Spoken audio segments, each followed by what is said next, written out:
So you probably heard in 2008 or 2009 or so that the economy went into a recession. Sometimes it's been referred to as the Great Recession.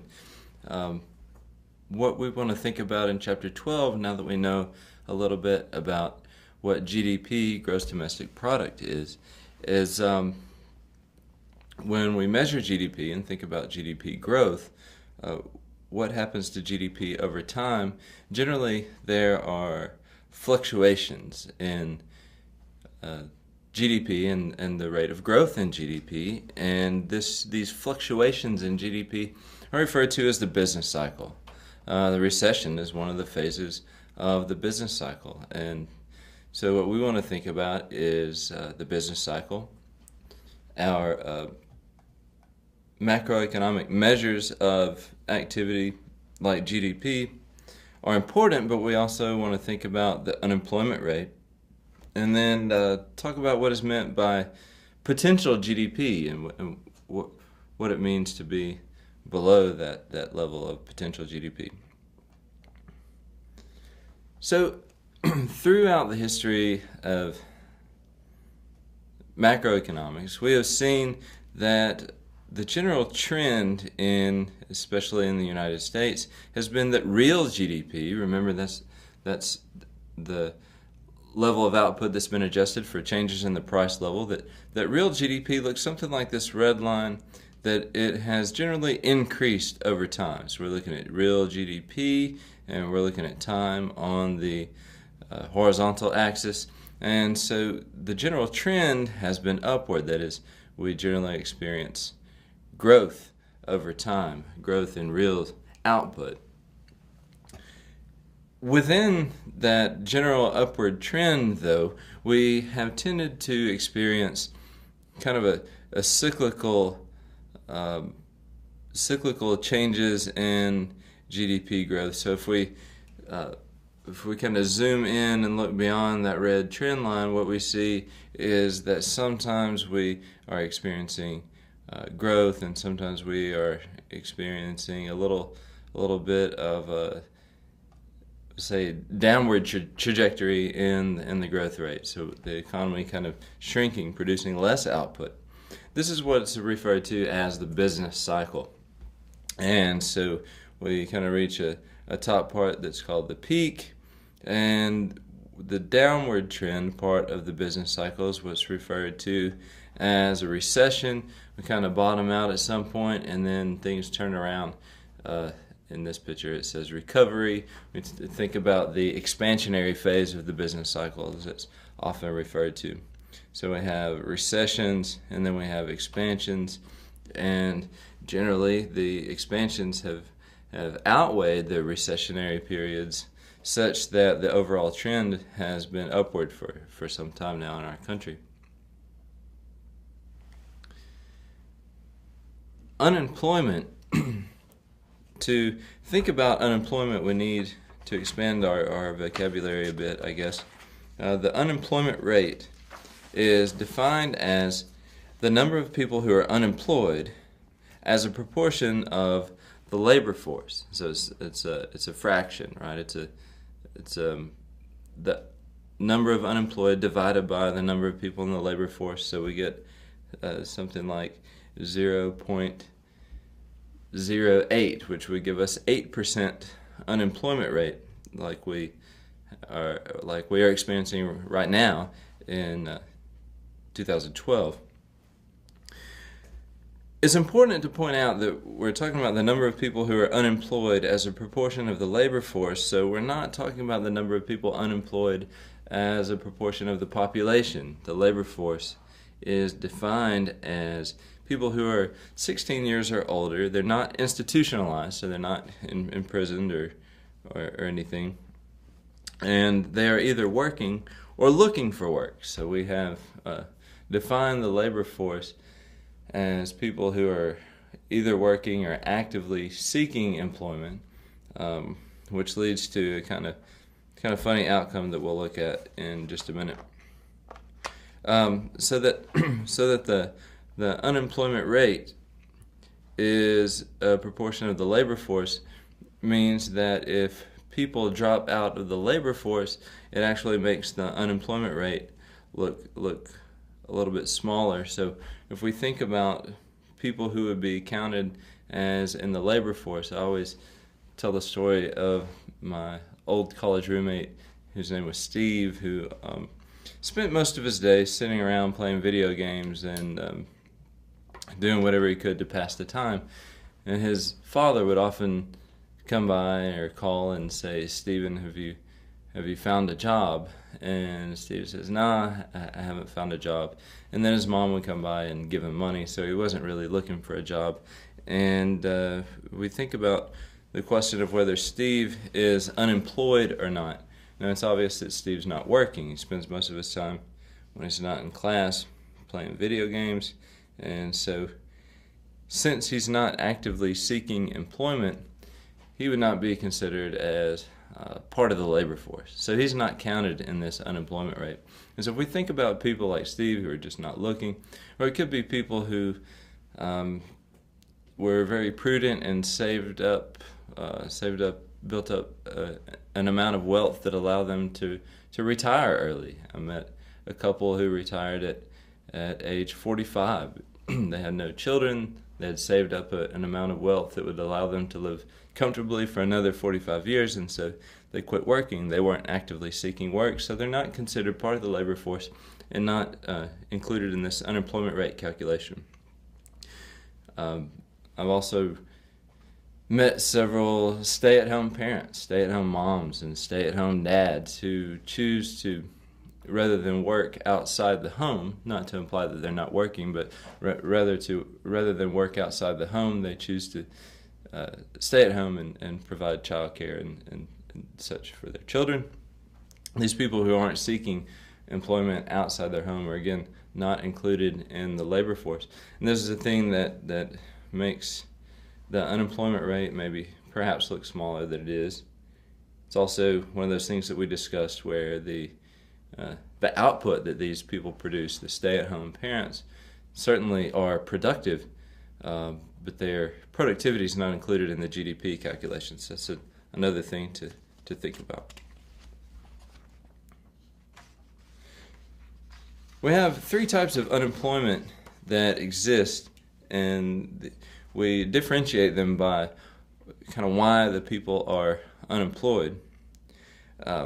We have frictional unemployment, which is categorized, is defined as the regular movement in between jobs or people who are perhaps finishing their education. So you walk across the stage, you get your college diploma, and then you go into the labor force. So you begin to actively seek jobs, and it would be nice certainly to walk across the stage, get your diploma, and have a job lined up where you go to work the following Monday, but that's often not the case. So this frictional unemployment is kind of these short-term job skill matching. So right now there's someone who is just graduated with, say, a degree in accounting, and somewhere there's a firm who is looking to hire an accountant, and as soon as they find each other, the firm will hire the accountant. But there's oftentimes in between those two events, and for the time in between those two events, that individual is referred to as frictionally unemployed. So we see this too if we think about right now somewhere in the world somebody's quitting a job, right? They're saying that they no longer want to be employed with their current employer, and so it may take some time for them to find another job, but they will. And so this movement in between jobs is frictional unemployment. And this is something that when we think of a dynamic economy, we have over 300 million people, and so the unemployment rate can never be zero simply because of this frictional unemployment. There's always going to be people moving from job to job. There are going to be firms who are closing down because they couldn't compete in their particular industry, and those individuals that worked for the firm, they're going to be unemployed. They'll find a new job. There's going to be a lag in between when they stop their old job and start their new job, and this is frictional unemployment. Structural unemployment, on the other hand, is when these big changes in, say, the structure of our economy, changes in an industry, these could be technological advances perhaps, change an entire industry. We have seen throughout the history of our country a big technological change in agriculture, say. So back 80, 100 years ago, farming was something that was done by a lot of people and not a lot of capital, not a lot of machinery.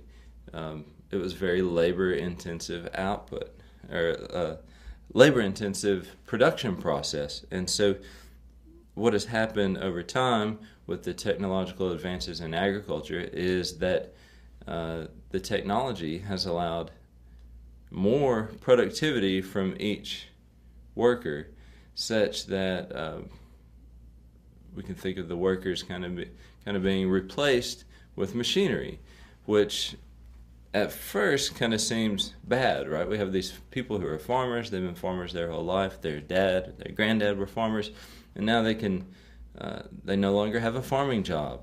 So it looks like we're going to have those people are going to be unemployed, and that's a bad thing. The alternative way to look at that is we now have to use fewer resources to produce more food than we used to produce, which seems like over time would be a good thing.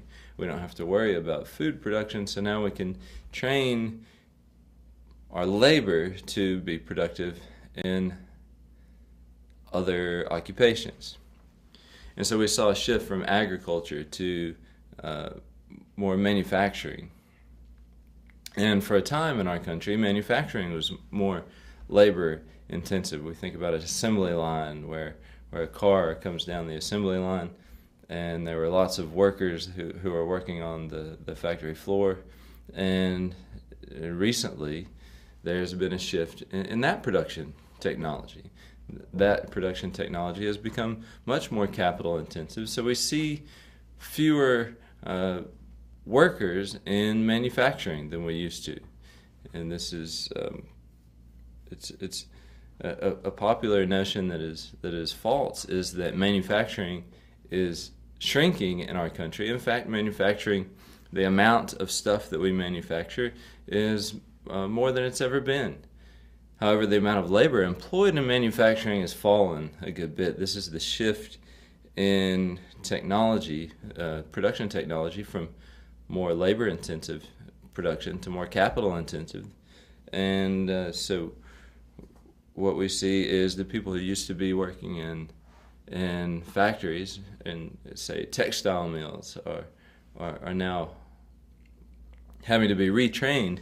And when the whole industry changes, we see this structural unemployment that can hang around for a long time, because it requires workers perhaps to undergo a high degree of change in their level of skill. So they have to be retrained, and we're experiencing that in the housing industry.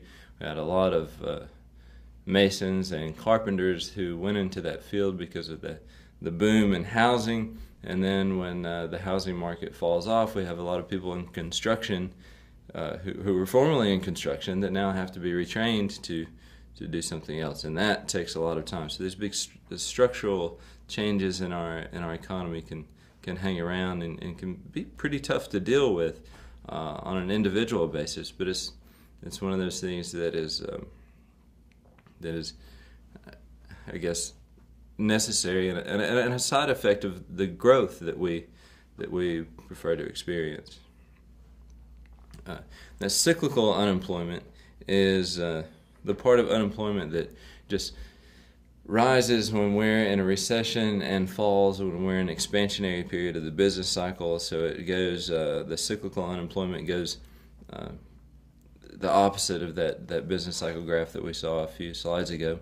When GDP is falling, that the unemployment rate is generally rising, and vice versa. So that that is the part of unemployment that we can hope to get rid of. That frictional and structural unemployment are always going to be around. We hope that cyclical unemployment can go away more quickly. Full employment is the idea that there's no cyclical unemployment. That we know that we're always going to have structural. We know that we're going to have frictional unemployment. But if we are at full employment, which, by the way, implies an unemployment rate between 4 and 6% because of the frictional and structural. But that's that full employment level of unemployment is where we're producing what's called potential GDP. If you remember the production possibilities curve, the idea of full employment is when we're on that curve, producing as much as we can produce, and know that is zero cyclical unemployment. The GDP gap is the difference between actual GDP and potential GDP. That is, if we have cyclical unemployment, then we are producing less than our potential. And so the GDP gap is the difference between actual and potential GDP. So now do your homework for Chapter 12, and we'll move on. Thank you.